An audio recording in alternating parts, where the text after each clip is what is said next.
चलिए शुरू करते हैं। आज का टॉपिक है हमारा preterm baby.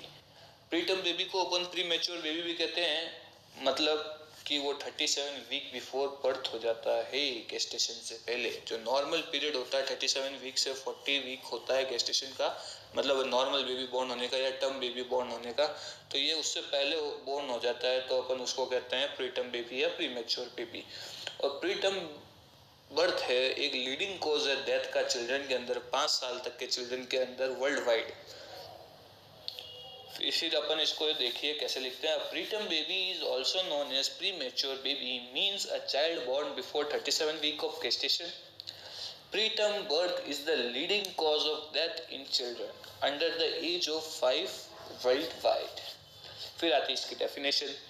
A baby born before 37 week of gestation which is calculating from the first day of LMP.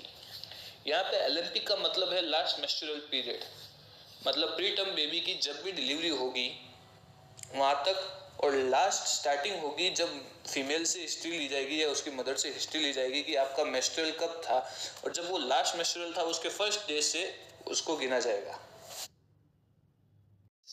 इसके मोस्टली दो टाइप के कॉजेज होते हैं, spontaneous causes and induce causes. Spontaneous causes के अंदर होता है जो कि चेंज नहीं हो सकते, वो हो सकते हैं कारण।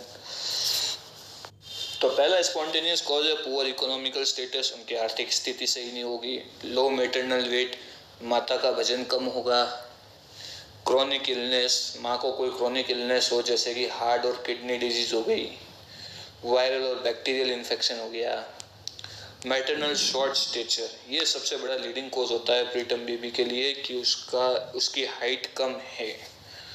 और मल्टीपल प्रेगनेंसी से भी प्रीटर्म बेबी होने के चांसेस होते हैं। या माता स्मोकिंग ड्यूरिंग प्रेगनेंसी, स्मोक मार रही होगी, या alcoholism during pregnancy, cervical incompetency, history of previous preterm baby भी लीडिंग कॉज है। फिर आता है इंड्यूस कॉजेस।